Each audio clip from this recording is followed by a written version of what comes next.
या व्हिडिओचा विषय आहे ईश्वर, एक सत्य की कल्पनाविलास.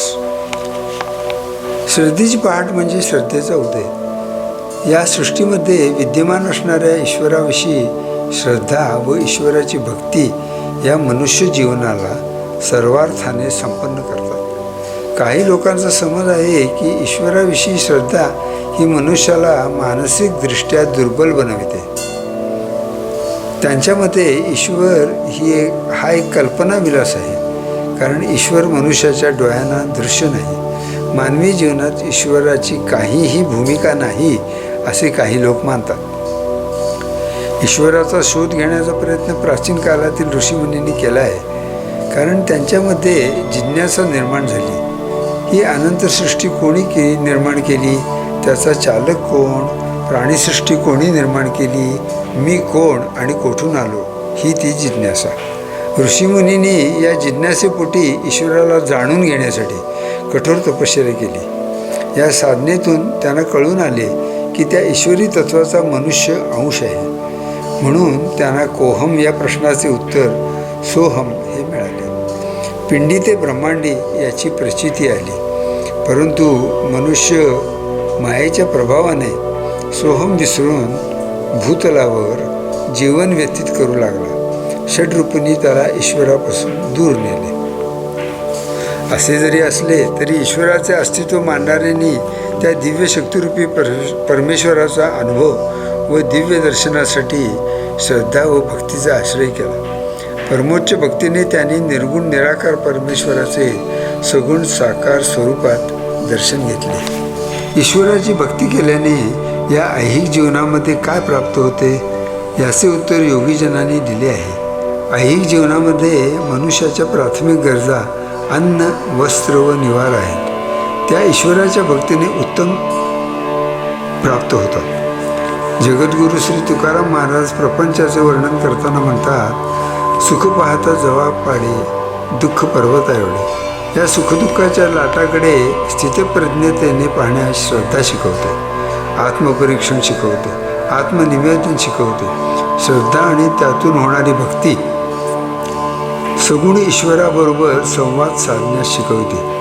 हा संवाद लौकिक अर्थाने नव्हे तर एकतर्फी असतो, कारण सगुण साकार ईश्वर आपल्याशी बोलत नसला तरी तो भक्ताच्या मनातील विचार जाणतो.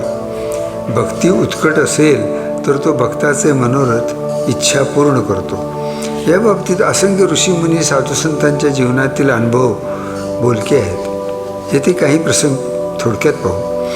श्री विवेकानंद शिकागोतील धर्म परिषदेमध्ये भाग घेण्यासाठी प्रवेश मिळावा म्हणून गेले असताना प्रवेश कसा मिळणार अशा विमनस्क अवस्थेमध्ये एका संध्यासमयी एका घराच्या समोरील झाडाखाली ध्यानमग्न बसले. आपल्या सद्गुरू श्री रामकृष्ण परमहंसांचे स्मरणात.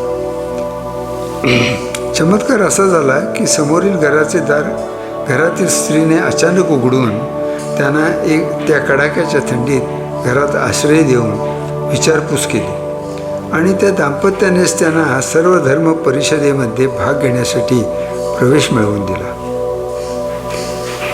दुसरी, संत तुकोबारायांना जेव्हा भगवंताच्या भेटीची आस लागली त्यावेळी त्यांचे दैवत श्री विठ्ठल केवळ दर्शनच नव्हे तर वैकुंठ प्राप्ती करून दिली. याला लोकमान्यता आहे.